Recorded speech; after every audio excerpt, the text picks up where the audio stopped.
Are you getting married? Do you know someone that is? Are you wondering if you and your partner are ready to take that next step in your life, in your relationship? Do you want to strengthen the foundation of your relationship moving into marriage? If you do, Day One, the premarital program is here to help you. So if you want to kind of learn those tips, those tools, those strategies to prepare yourself for that next chapter in your life and your relationship, then give Day One, the premarital program, a try. So within this program, you are going to get those tips, those tools, those strategies. You're also going to get that guidance to help you prepare as much as possible for that next chapter. The thing about preparing for that next chapter is that there's no way to be 100% ready for the next step in your life, but you do want to be as prepared as possible before you get there. So that's where the Day One premarital program comes into play. So if you're ready to prepare and start really growing towards that next chapter in your life, in your relationship, give Day One, the premarital program, a try. Click the link below and get started today. That's the Day One premarital program, and let's get started today. Possibly. Go ahead, Nrgy. It depends. Can it happen? Can it be successful? Yes, 100%. Can it be a train wreck? Yes, 100%. It could be anything across the spectrum. It really just depends on those two individuals. How committed are they to the process? How committed are they to each other? How committed are they to their vows that they have made? Can it happen, and can it be long-term till death do them part? Yes, it can. But then it can also turn out to be a divorce somewhere in the future. So it really just depends. Can it happen? Yeah, absolutely. There are some pros and cons to both. Getting married young versus getting married later. Pros and cons. So that's my short answer. What about you, Aphrodite? Yeah, at first I was about to say I really don't agree with getting married young, but can you do it? Yes. But I just don't agree with it. I feel, I feel like, especially like coming straight out of college, coming straight out of high school and stuff, like your maturity level plays a part in that, and it's a lot. So will I support it? Yes. But do I agree with it? No.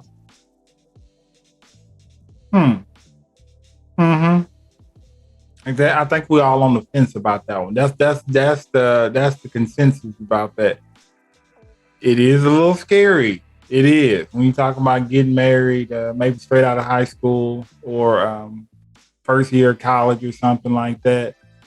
And then if there's already kids involved, then that's a whole nother conversation right there, because there are those some folks that think that, since you have a kid, especially younger, then since you have to marry that person to a certain degree, but you technically don't have to marry that person because you have a kid with that person. Because again, that person may not be the right person, right? They may not be the person for you, especially from a marriage standpoint.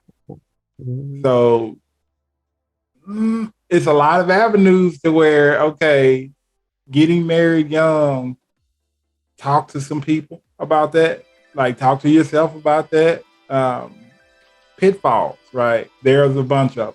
We're going to talk about a lot of those too, of getting married young, the pitfalls, right? I think one of those pitfalls is, I think I said it earlier, life experience, right? Like, if a person, to me, they get married young, sometimes I think that people get to that point, start asking themselves, okay, it's 5 years, 10 years, 15 years down the line, what did I miss? Like, did I miss something because I got, married so young? But that's what I think. I think that, sometimes people might think that what if, right? Like what did I miss? To me, I think that happens a lot. And it does happen a lot. And heard a lot of people feel like they missed a lot only because they did marry so young, straight out of high school, and they feel like they didn't get to experience certain things in their life. So I know a couple of people that like kind of regret it in a sense. And searching for how I guess they can fulfill that situation, fulfill what they feel like they missed, and it's definitely I don't think you should do it because you got a child involved. I don't think that's a the best reason why you should be married or why you should get married. Especially if it turns out to be toxic and you all end up really truly not gelling together, realizing you all not the best together, because then not only have you traumatized that child into having like issues when they get older too, and not being able to, and they haven't dealt with their issues. So it's a trickle down effect to all of that. I'm not the one to push marriage because you got a child. I guess different religions and stuff like that. You have to do it, depending on, I guess, what your religion is and stuff. But I'm not the one to push that. I don't think you have to be married in order to rear the child together. Yeah. No, I'm in total agreement with that. I'm just trying to figure out, because I was curious what you said, right? So you said that there's some people out there that was trying to do other things to figure out what they were missing. And I'm not really sure how they was gonna figure that part out. That's what I was gonna say. Because I'm like, that was my question. Like, how does that work? You know what I'm saying? You all pass, just like, okay, go out there and figure out, what you missed, and then come back. Then come back. Like I have asked those questions. I was like, so what you do? Like, you get to take a break or something, then you go do what you do, then you come back and be like, oh, okay, I'm back in marriage mode. How does this work?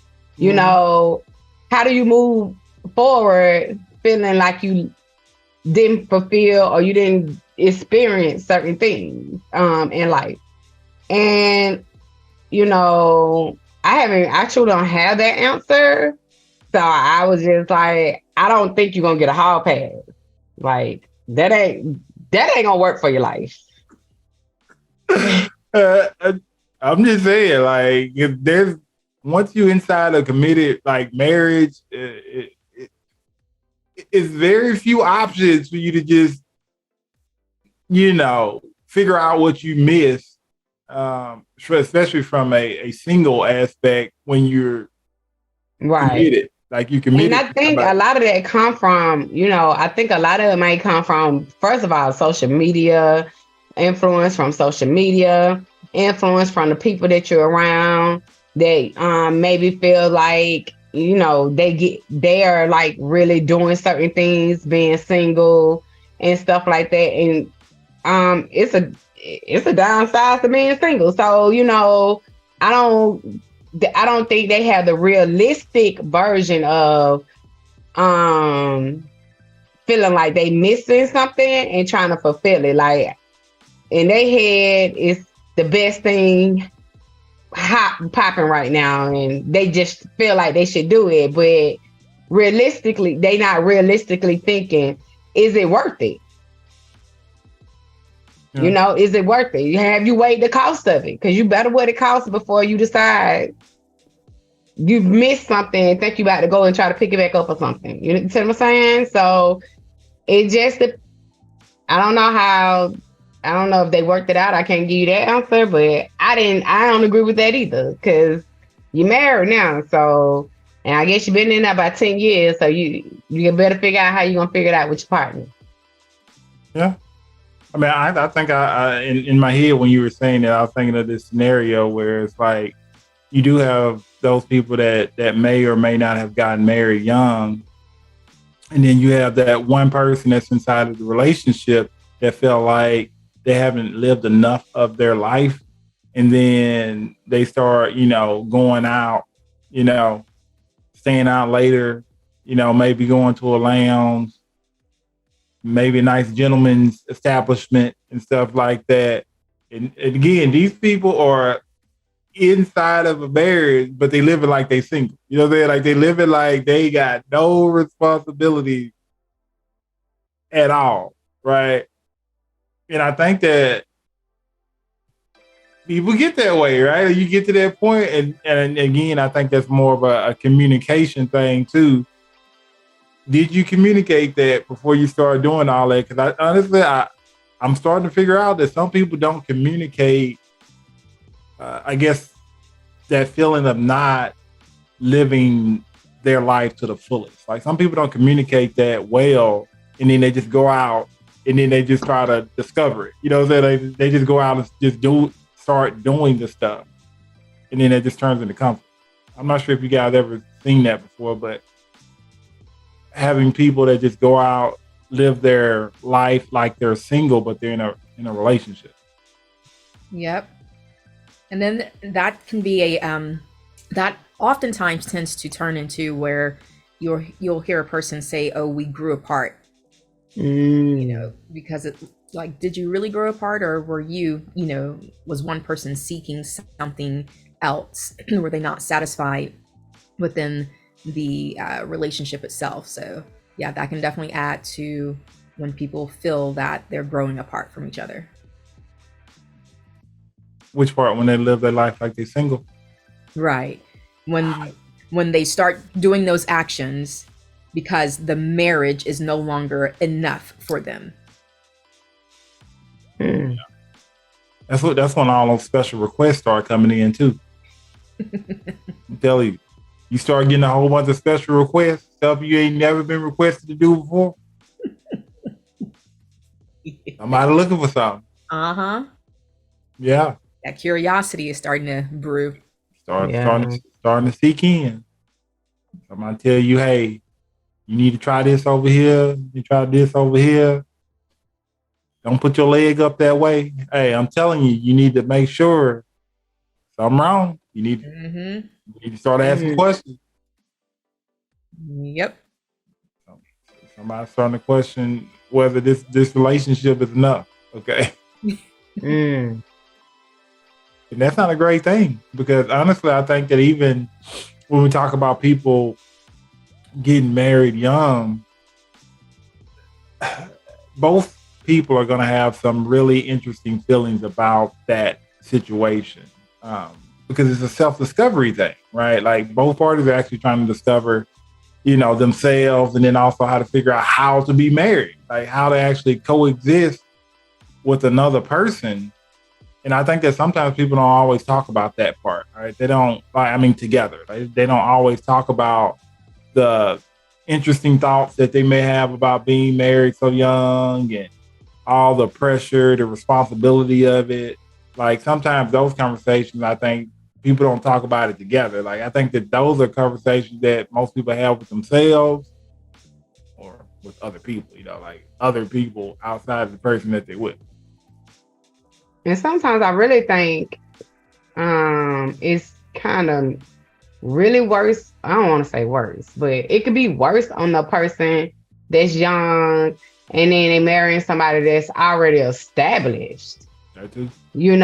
Especially I've seen that mostly from a male perspective.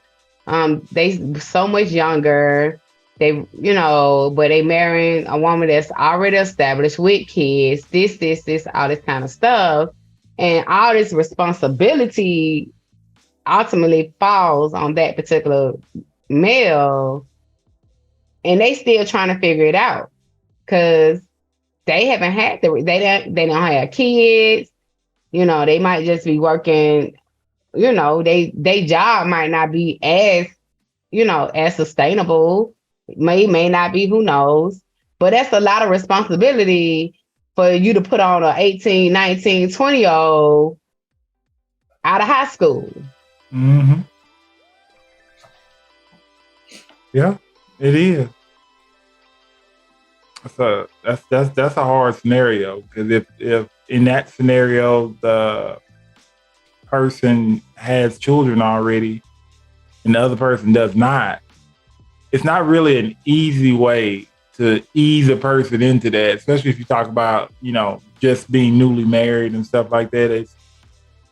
There's not an easy way of easing a person into it outside of this spot on communication, like talking about pretty much everything with that person. So at least they got that, right? Like, at least they have some idea of what's going on with the relationship. I mean, I think that's the only way to make it easy. Because if you don't have communication about what's going on with the relationship, or even what's going on with that person, you really gonna be frustrated. You can be upset most of the time because you're trying to figure it out. Like you are. Like, I think that's when people start really leaning on their unproductive vices at that point too. So people start drinking right there. And I start indulging in conversations with people who really they shouldn't be talking to. You're right. That's when those emojis start happening. Yeah, it happened. What? That's where it all began. I'm just saying. That's what it is. I'm just saying. You start getting them kissy faces in the morning. I'm just saying, like, inappropriate. Okay. And I know we're talking about like the younger marriage, but people would be amazed at the percentage of even middle-aged people that like really go through this same thing. I don't know the percentage, but it's out there. That go through what? I was gonna circle back around to that. Okay. Go through the same process of like trying to figure out a marriage after they don't got married. Even in middle age, they do that.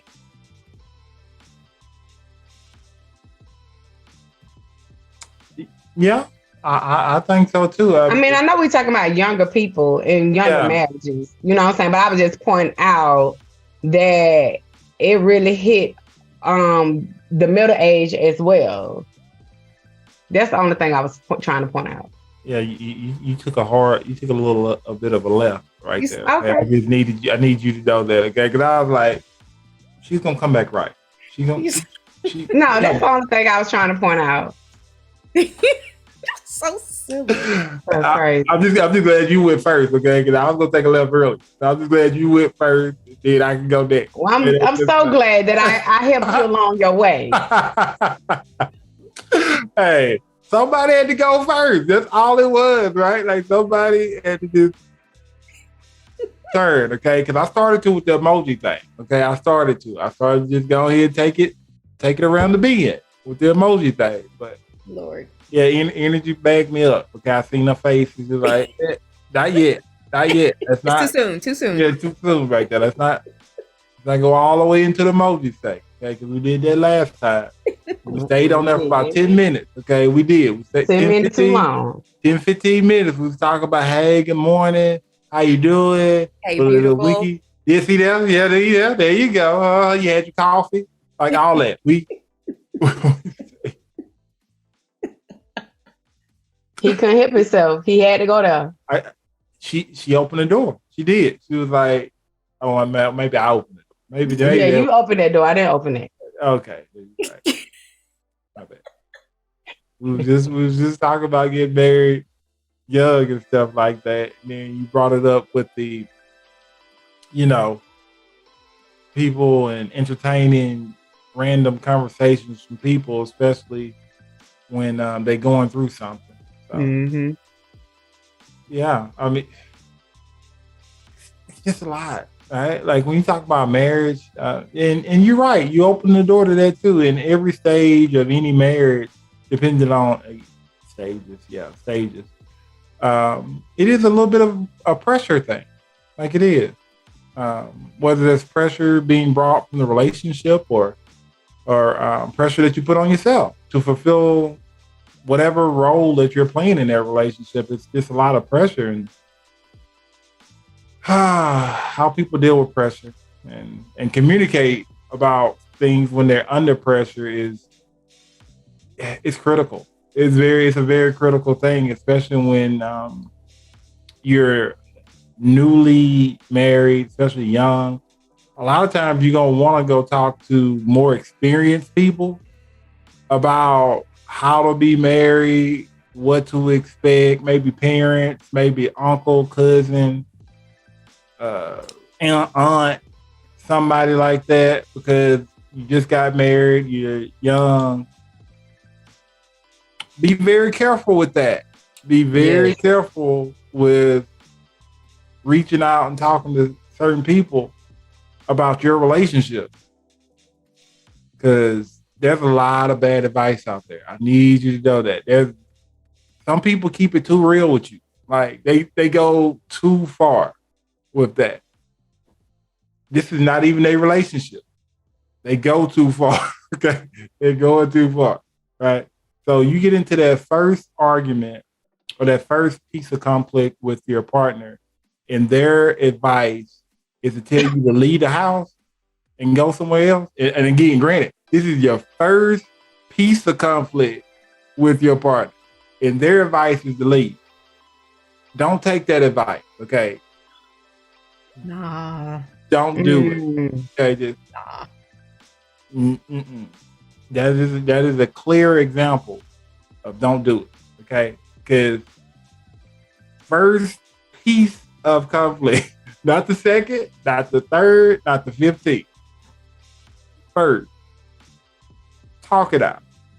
Have a civil conversation about what happened, why it happened, what can we do to create solutions so this never happens again.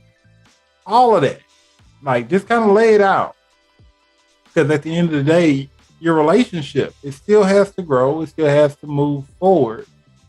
But I think that's kind of where people kind of get stuck at sometimes, is the bad advice thing. To me, I think people just get stuck there. I know it's easy too. It's very easy, especially with some individuals that are very close to certain family members.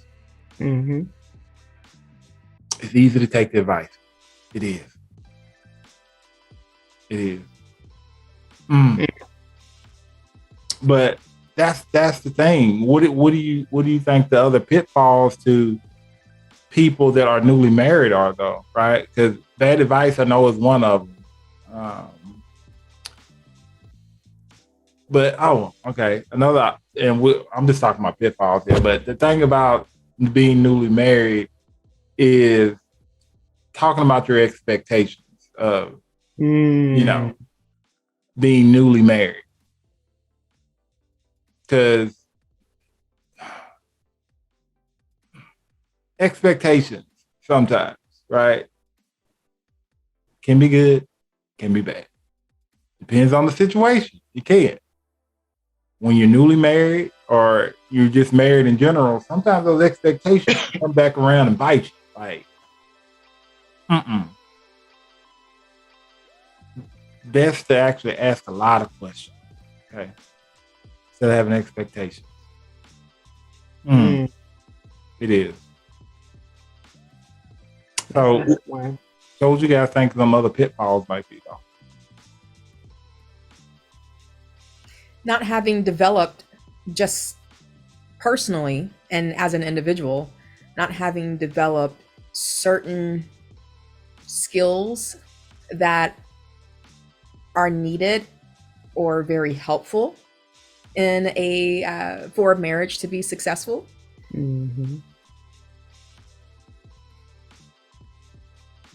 Yeah, I would agree. Yeah, but feedback on that one, not having the appropriate skills. So how could they gain these skills? Or how would you think they could gain those skills? So? Well, considering one of the best ways to do it is with time, but considering if they're marrying young, time is not necessarily there and available for those who get married early. So Um, Reading can be a good way. Reading, um, there's another term I want to use, but for lack of a better term, healthy books, like reading books that have good perspectives, good points of view, good information, good direction, that a young couple can read and learn and gain the knowledge. So, that's a basic thing. If at any point as a person, if there is anything that you don't know and you want to get better at it, or you want to become skilled at that thing, you read. And then the other option is to go to a trusted source. Kind of like you were saying, you do have to be careful of who you go to get advice from. So if the trusted source isn't someone in your family, cool. It could be a mentor. It could be a coach. It could be going to marriage counseling.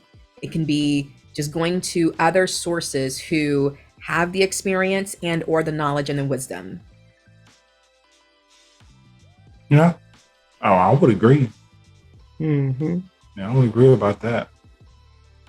I was gonna say something about. Actually, I was veering left just a little bit, but I'm not gonna do it Again. I had a random moment. Okay. Okay. But You can share. no, it's okay. Because we were talking about pitfalls and cons and pros and things of that nature. So I kind of want to stay. Okay. I'm trying to stay in the pocket. Okay. Okay. I am. Okay. Trying to stay up in there. So I think as far as like cons and getting married so young, there are a lot of there are several pitfalls and also pros too. There are, but I don't think we really talked about the pros as much. Right. I think we were leaning more towards all the cons that were just really just crystal clear when it comes to cons. But I think a pro of actually just getting married young is that in some aspects of marriage, it gives you a different perspective of life for one, but how to, I guess, nurture a relationship to a certain degree on the other hand too, because you're gonna have those ups, those downs, those in-betweens. And for most people, hopefully you learn from these ups, these downs, and these in-betweens, and actually work on like solutions to some of those issues. But yeah, I think a good pro of it would be like the perspective that you might get, like from getting married young. Like it offers you a perspective that just being in a relationship, like a normal, regular relationship, you wouldn't get that. Right. Like, you may not get that because it's a different level of responsibility. So, but I think that's a good pro for getting married young. Yeah, because we didn't hear very many pros. Okay, I don't want people thinking, hey, just don't do it. That's where y'all were carrying it. I ain't gonna say y'all. That's where you were carrying it. I just said, yeah, I don't want people to say, just don't do it. Okay. We have to let people know that there are some good things to it too. It is. They set for life at a young age be great.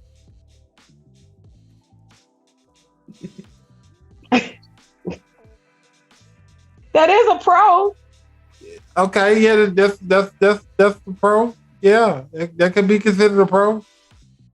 I'm with you. I'm with you on that. In certain cases, yeah, because I was honestly, we were honestly gonna say going on. Should a person abstain from sex before getting married? Like, should they hold on to the goodies until they get married, the wedding day, the wedding night? Should they just close the pocket, put the lock on it until that day happens? Should they close the closet and lock the key until the minister say I do? Should they shut the blinds?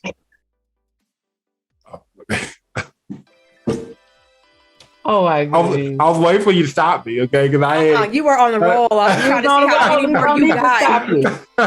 Right. We can do this all day. Okay, but I just had to stop that right there, okay? But I mean that is a valid question. Like, should a person like just not? Because I know from some religious beliefs that some people do abstain from that, which is nothing wrong with that. It's not at all. There's nothing wrong with that.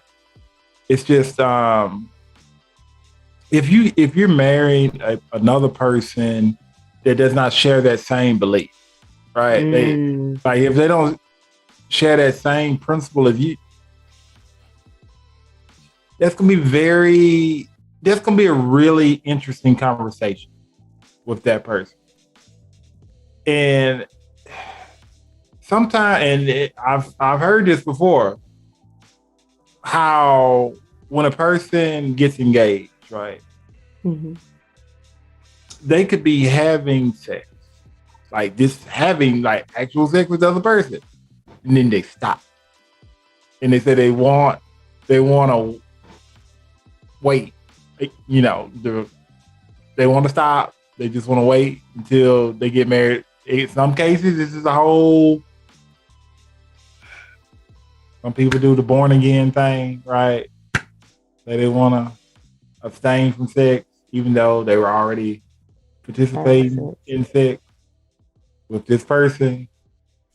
I've heard of those situations before.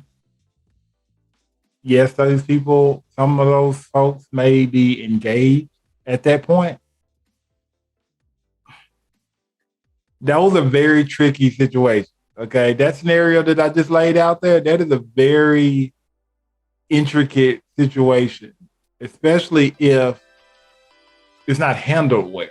Like, especially if it's not communicated well. To me, I think that causes more conflict. It causes more conflict. That's what I believe it. I think that causes more conflict when that scenario is laid out like that, to me. It can if both people aren't on the same page, aren't in agreement with pausing or stopping until they officially get married, even though they have been sexually active. It can be, unless they both agree to it. Yeah, it is, unless they both agree to it. That's the thing, because if you happen to be the person that is on the other end of that spectrum where it wasn't your choice to stop, okay, that's gonna be a hard agreement. It's gonna be a very difficult agreement. To me, I think it really is, because to me, in that particular scenario, or in a similar scenario like that, if a person says that they want to stop, and it may be for personal reasons, it may be for religious reasons, until they get married and stuff like that, that's admirable. It's nothing wrong with that. It's just that philosophy and merging that with the person that you're with, because you also have to be considerate of that person too, because whenever they signed up for the relationship in general, they may not have signed up for that part. Like, they might have signed up to have a lot of sex, right? Like, just be in a sexual relationship, committed relationship, of course, but they might have just signed up for that part. So convincing a person to say, hey, I know you signed up for this, or I know you signed up for all of that, but I need you to stop this one part of our relationship until we get married. Whew. That's a hard conversation. That's a hard conversation. It's more difficult, or it's harder if the person who chose to or wants to stop, Mhm. if they have never mentioned anything before prior about maybe wanting to, wait until they get married, or yeah, having had that in their past relationships, or having not having discussed prior that this is what they believe in, maybe deep down inside. If they've never had any sort of discussion with their partner about it, then yeah, it can be hard to discuss that, because it's like coming, out of left field.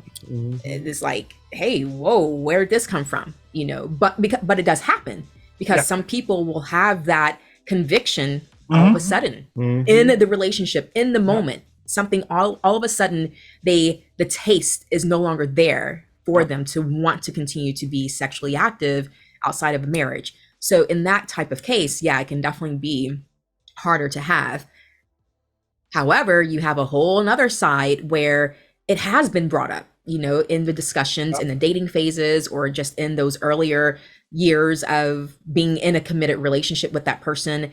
Maybe there's been little things that have been brought up, little hints, put here. Maybe it was a request at the beginning of the relationship, and that person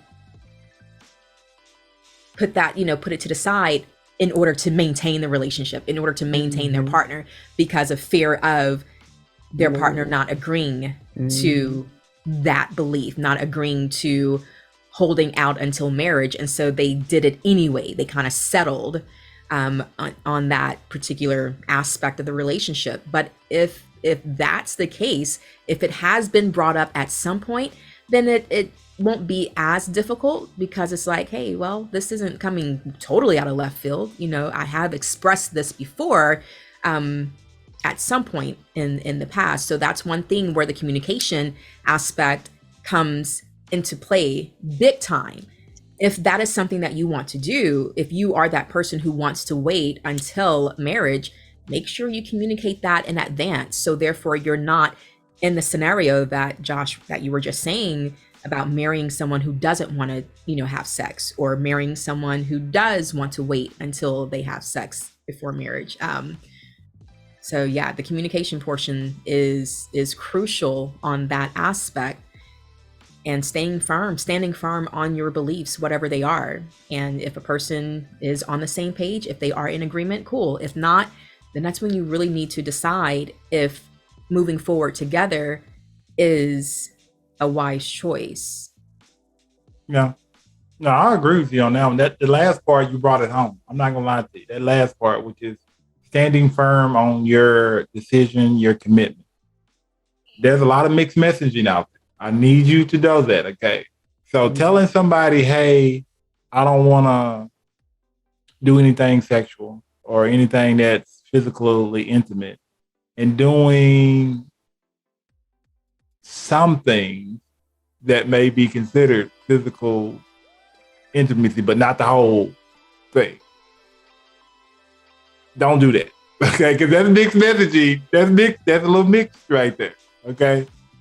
So I would agree with you saying, like, stand strong. If that is your decision, if you've communicated that, that's your decision. There's nothing wrong with that. Having a conversation with your partner about it, excellent idea. Making sure that both parties are on board with that, great. Stay strong though.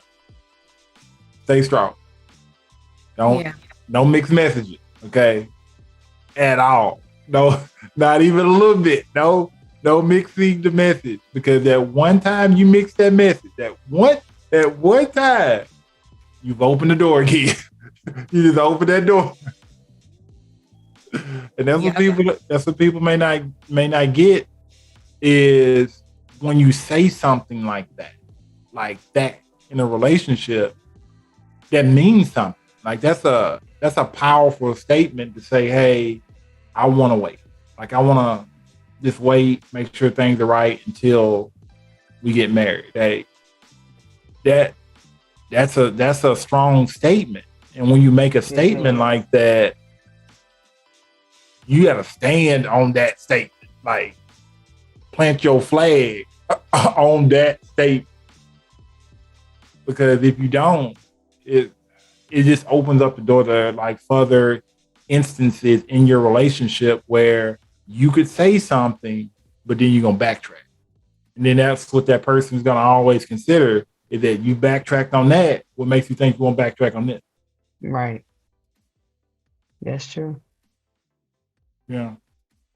So yeah, that's also, oh yeah. Go ahead, Nrgy. No, I'm just saying that was a good point. Go ahead.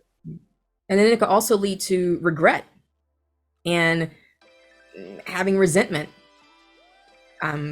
within the relationship, because especially if you're a partner who doesn't necessarily want to wait, especially if after you've expressed to them your thoughts, your feelings, your desires on wanting to wait, if they like coerce you, if they try to manipulate the situation, the relationship, in order to get you to kind of like tear down that wall that you may have up, or go against your own value, your own desires, then resentment and regret can build up, and it hurts the relationship eventually. So for those who want to be sexually active prior to marriage, be very mindful of not to try to negotiate that piece with your partner. If that's what they want, allow them to maintain that, because it's hard enough for them to maintain it in this day that we live in, where everyone is just, out and about doing whatever they want to do prior to marriage. So it's hard enough for people to hold on to that value as it is. But when you do have someone that, if you say that you care about them and y'all are talking marriage, then don't be that person who is making it more difficult for them to hold on, because it's temporary. But that shows a lot about your character, if you do or if you don't. If you allow a person to hold on to that integrity portion of them maintaining their abstinence before marriage, that's going to say a lot about you, your character, and your integrity, as well as the opposite. If you kind of play around with it, you try to, like Josh was saying, you were saying, if that person tries to, test the waters, see how far they can go, and then slowly build up to maybe eventually doing the full thing, the full act of having sex, then that talks about, and that points to your integrity and your character as well. So just be mindful of your actions and not being a factor in your partner going against their inner values just for temporary pleasure. I like that. Were you going to add something to everybody? I was just going to add another pro is financial. What financial reasons for getting married young? Like getting married young and being together young, knowing how to growing your financials together, and especially if you depending on whatever that looks like for them, because a lot of times when they get married young, most of the time they in college, so it could be beneficial financially too. That could be a good place for that, for being married young. So, final thoughts. This is final thought energy. So yes, there are both pros and cons to getting married young. Should you? Maybe. Should you not? Maybe. It really just depends on who the two individuals are. I'm going to leave with something positive and just say also a pro to getting married young is it lowers the chances of both individuals to not be exposed to a lot of the nonsense that's out here. I'll leave it at that. Yeah, it's a good one. Well, I think that based on what we've talked about in this whole entire episode, should I get married young? consider your option. Like, consider it. Because marriage, that step, it's a big responsibility. Like, it's a big next step. So consider it. Like, consider taking that step, especially when you're younger. Consider, even when you're older, consider taking that step. Because if you consider taking that step with that person, you have a responsibility. Once you take that step, you have a bigger role taking a step like that. And if you're able to fulfill that role, then of course, hey, get married. Nothing wrong with that. But if you have questions, right, or if you believe that you're not ready for it, don't do it. Okay, just don't do it. Like, there's nothing wrong with waiting. Like, there's nothing wrong with waiting however long it takes. But don't get married with a question mark. Just don't do it. That's my final thought. Aphrodite? I agree with both of you all. And those are great final thoughts, and communication, like, is gonna be like the vital process in the decision, and yeah, I agree. Like, if you got questions, it's a question mark. Yep, don't do it. Yeah. Okay. Well, it's another great episode of Adding Perspective with Josh. I'm Josh. I'm Coach Nrgy. I'm Aphrodite. Yeah.